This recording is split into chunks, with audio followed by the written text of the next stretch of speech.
Hello and welcome to another episode of Bantering Fool. Bantering Fool is a podcast about how as humans we strive to thrive. It's a story of resiliency. It's our personal experiences. We share what we've been through, up, under, over, and around to reach our dreams, our goals, or simply just to find a way to create stability in our lives again. So join me, Shena Collins, your hostess of Bantering Fool, and my guests as we tell our personal stories of dreaming big, being resilient, being tenacious, and going for it no matter what. Okay, so today it's episode season 2, episode 10. It is day 2 of my 21-day challenge restart. Yes, I restarted my 21-day challenge. I failed miserably. I made it 7 days. And then having a colonoscopy, oh my gosh, life happening just threw me out of the orbit and just threw my world upside down. But I got over it, picked myself up. Instead of stressing about failing, I dusted myself off and I thought to myself, well, if at first you don't succeed, try again. So we try again. Yesterday being day 1, I added to my one healthy thing I'm adding to my life each and every day to give me a better quality of life at the end of 21 days. So yesterday I started with 8 glasses of water every day by 8 p.m. That's my goal. Now some days this is harder than others because I sleep a lot. And I don't want to chug all that water before bed or between 6 and 8 p.m. because I don't want to be up all night. And, But I added that yesterday. And then today, for day 2, the one thing that I added to my life was giving myself permission to stop and rest when needed, that it's okay to put down the hustle and put down the grind. I literally feel that if I am not filling every single moment of my day with something that is going to potentially lead me to earning an income or creating a job for myself or finding a job, I feel I struggle. I literally struggle with it. It is so difficult. I feel like I'm failing. It makes my anxiety go through the roof. It's just the most awful place to be.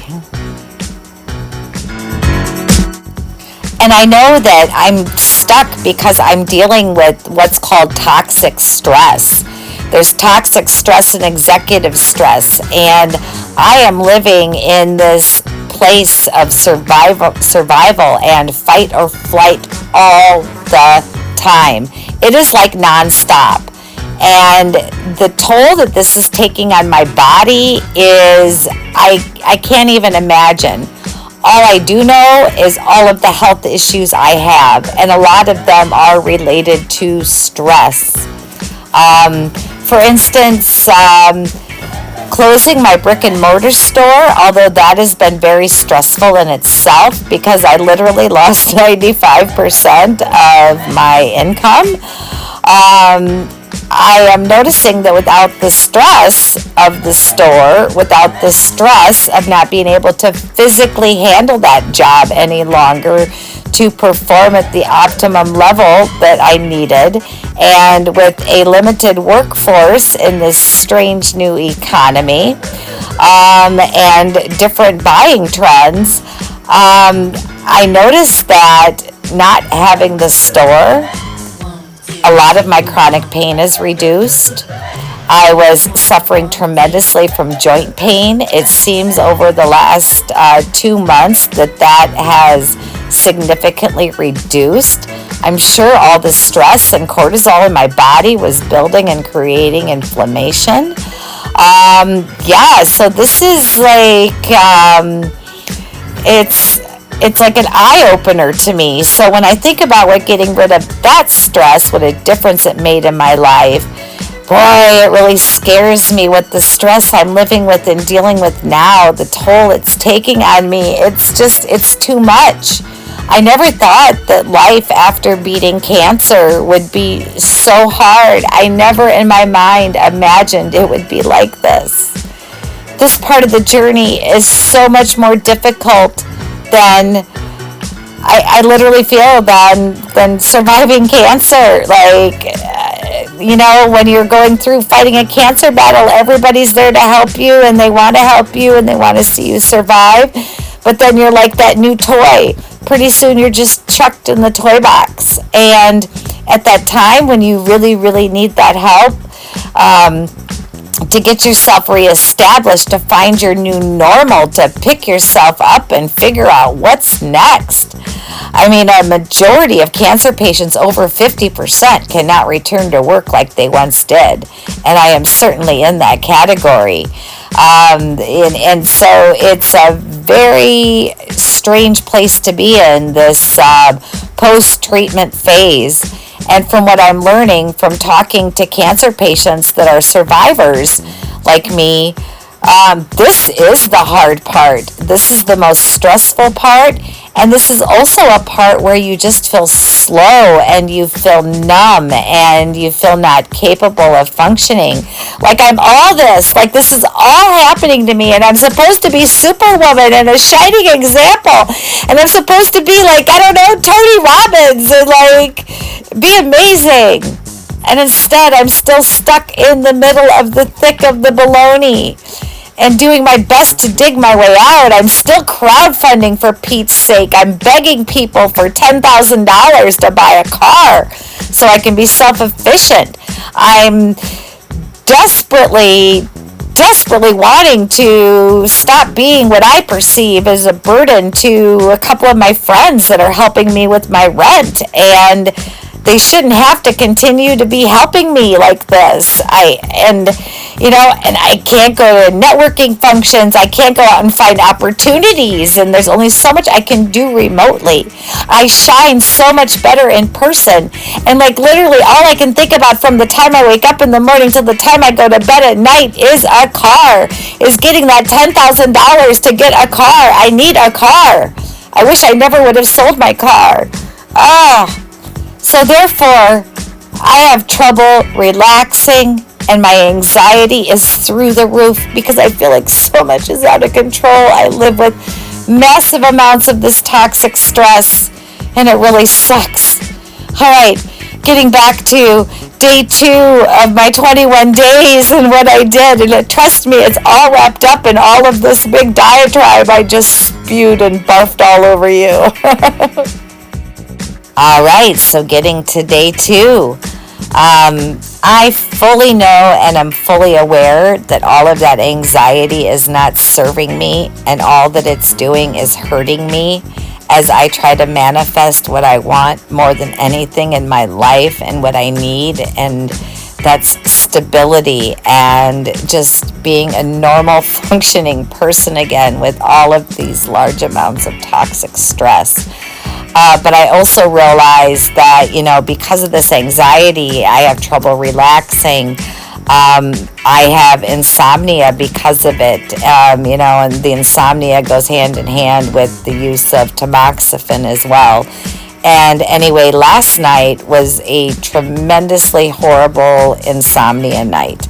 And I had to get up. I had to go to the doctor today. I really wanted to cancel my appointment because I felt like I needed to sleep. And all I had on my mind was the things I wanted to do, get this podcast done. I figure the more work I put out there, the more likely I am to find the right opportunities and reach the right people, because I'm so limited. All I have to reach out to people is through my screen and the internet. But I decided that, and I know this, that self-care is very, very important. And not self-care as in getting my nails done or having a pedicure done, but that point where I can take myself and shut myself down and rest when I need to and shut my mind down. So today I started working with different techniques. When I got home from my doctor's appointment, which I went to, I literally had about an hour of sleep. I chugged some coffee, got it in me, got going, made it through the doctor's appointment. But then I got home and I was so very tired and I wanted to keep pushing myself because I have projects I'm working on. And, this podcast, my 21-day challenge, I'm building a portfolio. I'm looking for voice work. I'm doing all of these things. And I just decided I have to stop. I have to rest because I already know that if I don't, I wear myself down further.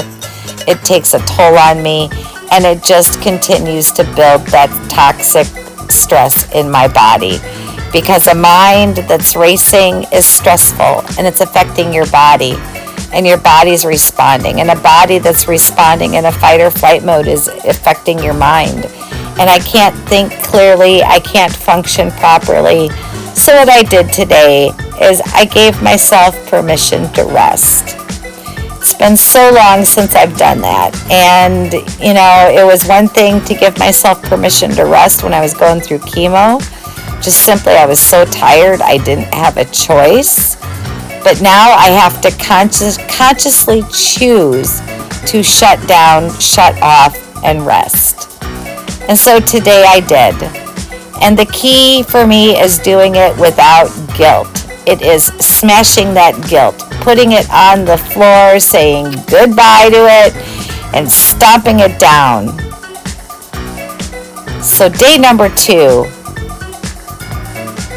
what I added to my life was giving up the guilt over doing the things that I need to do to take care of myself and taking the time to rest and take care of myself when I need to, because I know that I will be better in the long run for doing so.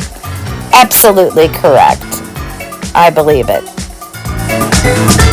So I'd like your feedback on this. I'd like to hear your experiences. Are you a cancer survivor? Or are you a survivor of something that was majorly life-altering, that perhaps you lost everything in life and had to start all over again? That's what I'm doing now. I'd like your feedback in the comments.